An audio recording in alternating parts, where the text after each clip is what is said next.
Imagine a man, no computer, no printing press, no notebook, even by our modern standards, who sat in the dust and silence of ancient India and single-handedly wrote the most perfect, the most precise, the most mathematically elegant book of rules ever created by a human mind.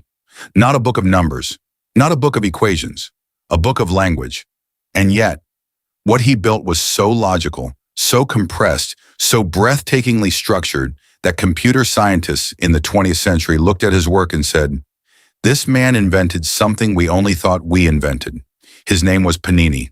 And by the end of this video, I will show you something about him that will absolutely shatter the way you see the ancient world. Stay with me.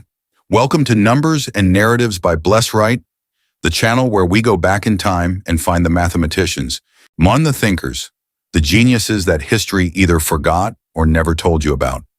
If this is your first time here, you are in the right place. We tell the stories of numbers with the soul of human beings. If that sounds like your kind of channel, please hit that subscribe button right now, tap that notification bell, and let's go on this journey together. And listen, before we dive deep into Panini's extraordinary life and mind, I want you to know that I am saving one detail about this man for the very end of this video. One detail that most people have never heard. One detail that will completely change how you see the history of human intelligence. So do not go anywhere. Do not skip ahead. Because what's coming at the end, it is worth every single second of your time. Now, let us go back to ancient India. Back to a world of fire, philosophy, sacred hymns, and one brilliant, relentless, almost superhuman mind. The story begins somewhere between 520 and 460 BC, though some scholars push it even earlier. The exact dates are lost in the mist of time, as they often are with the greatest figures of the ancient world. What we do know is this: Panini was born in a small town called Shalatula in the region of Gandhara, a place that today sits somewhere in modern Pakistan and Afghanistan, near the mighty Indus River. Close your eyes for a moment and imagine it. The Indus Valley, the mountains rising in the distance like sleeping giants, the smell of wood smoke and river water, children chanting sacred texts from memory. Because in Panini's world, there was no paper, no ink. Everything lived in the human voice. Everything was memorized. Everything was oral. This was a civilization that took language with an almost religious seriousness. The Sanskrit language, the sacred tongue of the Vedas, the hymns, the ancient scriptures, was believed to be the very language of the gods. Not just a tool of communication, not just a vehicle for poetry or prayer. Sanskrit was considered divine, sacred, perfect, eternal. And Panini grew up inside this world. He would have sat at the feet of teachers. He would have chanted for hours every day, memorizing thousands of verses, internalizing the rhythms and patterns and sounds of Sanskrit until the language lived in every fiber of his being. He was brilliant from early on. Everyone around him could feel it. There was something different about this boy, something that burned behind his eyes. But here is what drove Panini to do what he did, what ignited the fire of his life's work, and it was this: Sanskrit was in danger, not from war, not from invasion, not from some outside force. Sanskrit was in danger from time, from drift, from the slow, invisible, unstoppable way that languages change when they are spoken across thousands of miles and hundreds of years. The priests in one village were beginning to pronounce words differently from the priests in another village. Subtle errors were creeping into the sacred chants. The language of the gods was beginning to fray at the edges. And Panini, young, fierce, furiously devoted, decided he would stop it. He would codify the entire Sanskrit language, every rule, every exception, every sound, every syllable, every grammatical structure. He would build a wall around this language, a fortress of logic, so that it could never decay, never drift, never be corrupted, and so he went away. We don't know exactly where, perhaps into the forest, perhaps into the mountains, perhaps into a simple scholar's hut. But tradition tells us that Panini went into deep, solitary, almost monk-like study and contemplation for years, maybe decades. He had no team of researchers, no university funding, no government commission, Just one man, one mind, and an obsession so deep it bordered on madness. What came out of that silence was the Ashtadayi. Say it slowly, Ashtadayi. The name itself means 8 chapters, and it is, without exaggeration, one of the most extraordinary intellectual achievements in the entire history of the human race. The Ashtadayi is a grammar, but calling it just a grammar is like calling the Sistine Chapel just a ceiling. This was not a dictionary. It was not a vocabulary list. It was not a collection of examples or explanations written in flowing prose. No. Panini wrote his grammar in sutras, tiny, compressed, almost mathematical rules. 3,959 sutras in total. 3,959 rules. Each one so short it could fit in the palm of your hand, and yet so dense, so layered, so perfectly engineered that each one carries enormous meaning. Think about that. Panini described the complete grammar of an entire language, one of the most complex, most expressive, most grammatically rich languages ever spoken by human beings. In under 4,000 rules, each one just a handful of words long. This was not just grammar. This was compression. This was algebra. And this was the creation of a formal language, what we today would call a meta-language, a special set of symbols and abbreviations that Panini invented specifically to describe Sanskrit. He created a system where a single syllable could represent an entire category of sounds, where one short marker could trigger a whole cascade of grammatical transformations, where the rules interacted with each other with the precision and elegance of mathematical theorems. He essentially wrote an algorithm, a code, a program, over 2,000 years before the word algorithm even existed. There is a concept in Panini's grammar called the Shiva Sutras, a series of 14 sounds at the very beginning of the Ashtadayi, arranged in a specific order that seems almost random at first glance. But these 14 lines are actually a master key, a musical, mathematical key that unlocks the entire system. Panini used them to create abbreviations, what he called pratyaharas, that could group dozens of sounds or letters under a single symbol. One letter, one marker, one symbol, and you are pointing at an entire universe of grammatical possibility. Scholars who have spent their entire careers studying the Ashtadayi still argue about whether any human mind could have produced it alone. It is that complex, that layered, that internally consistent. The linguist Leonard Bloomfield, one of the founders of modern linguistics, called the Ashtadayi one of the greatest monuments of human intelligence. Not ancient intelligence, not non-Western intelligence, human intelligence, full stop. Honey, and here is what breaks your heart just a little and lifts you up at the same time. Panini almost certainly never wrote a single word of it down, because in his world, the greatest technology for preserving knowledge was not clay tablet or parchment or ink. It was the human mind. The Ashtadayi was designed to be memorized. Every one of those 3,959 sutras, memorized. Every rule, every interaction, every exception, committed to memory and passed from teacher to student, mouth to ear, generation after generation. This means that the Ashtadayi is not just a work of intellectual genius, it is also a work of engineering. Panini engineered his grammar to be memorizable. He chose the shortest possible form for every rule, not because he was lazy, not because he was showing off, but because shorter rules are easier to memorize without error. Every syllable was deliberate. Every compression was purposeful. The entire architecture of the text was designed with the human memory in mind. He was building software for human brains. Think about what kind of mind that requires. Think about the levels of intelligence at work here. You have to understand the entire structure of Sanskrit. Every sound, every word class, every grammatical transformation, and hold it all in your head simultaneously. Then you have to design a meta-language to describe it. Then you have to write every rule in the minimum number of syllables possible without losing any precision.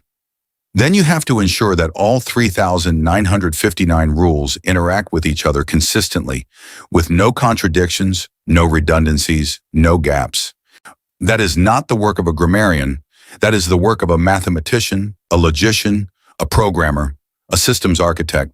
Panini was all of these things, 2,500 years before those words existed.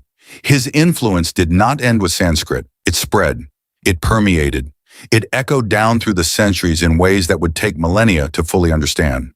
When Arabic scholars came into contact with Indian intellectual traditions, they were astonished.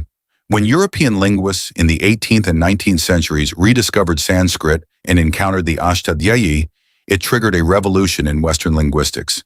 The German philologist Franz Bopp, often credited as a founding father of comparative linguistics, was directly inspired by the grammatical precision of Panini's work.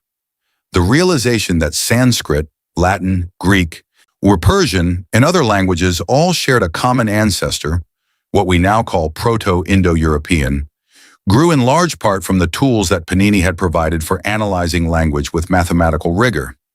Panini gave the world a way of looking at language differently, not as a living, breathing, messy, organic thing that flows and changes, but as a system, a structure, something that could be analyzed, decomposed, described with rules as precise and as universal as the rules of mathematics. He changed everything. And then the 20th century came, and everything changed again. As the age of computing dawned, as mathematicians and engineers began building machines that could process language, as Noam Chomsky and others developed the theory of formal grammars, when as computer scientists tried to understand how to teach machines the rules of human language, something extraordinary happened. They looked back. They went back through history looking for precedents, looking for predecessors, looking for anyone who had ever tried to describe a language with formal, rule-based precision. And they found Panini. And they were stunned, because what Panini had built, the system of symbols, abbreviations, rules, and transformations, was in its fundamental structure what computer scientists call a formal grammar. Specifically, it was strikingly similar to what Noam Chomsky would independently develop in the 1950s and call a generative grammar. The idea that you could describe an infinite number of grammatical sentences using a finite set of rules. Panini had not just imagined this. He had done it. He had built it. He had refined it to a level of perfection that modern computer scientists look at with a combination of reverence and disbelief. The Bacchus-Noer form, BNF, the notation used in computer science to describe the syntax of programming languages, the very backbone of how we write the rules for languages that machines can understand. BNF is, in its logical structure, essentially the same kind of system that Panini invented 2,500 years ago, without a computer, without electricity, without a pencil.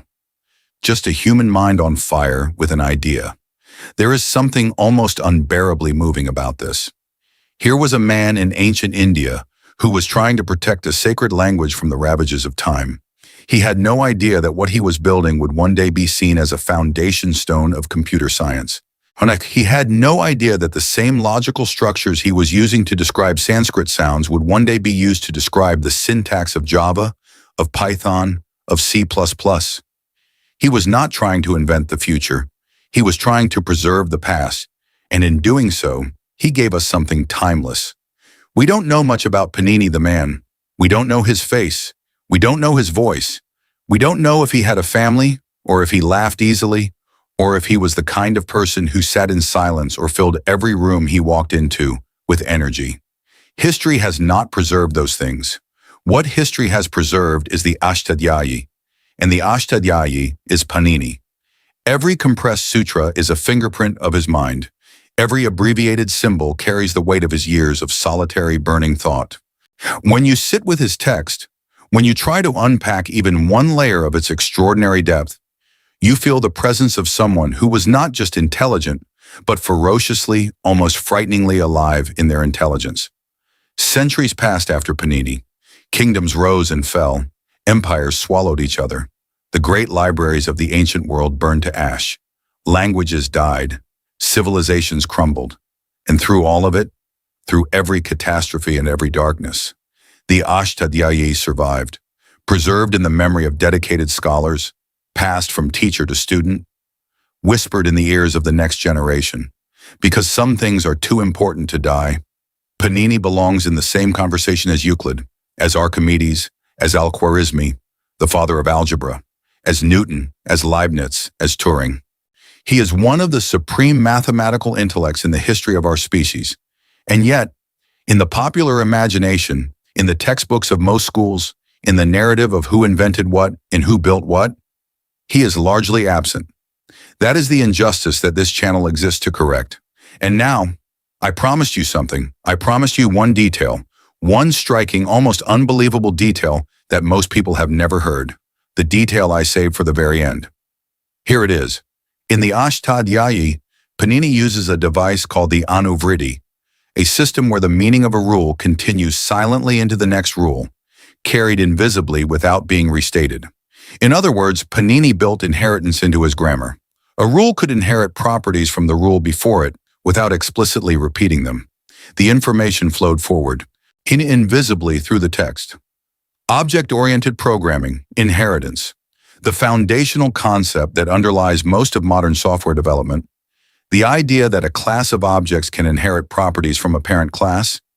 This idea, this logical structure, appears in Panini's grammar over 2,500 years ago. He was not a computer scientist.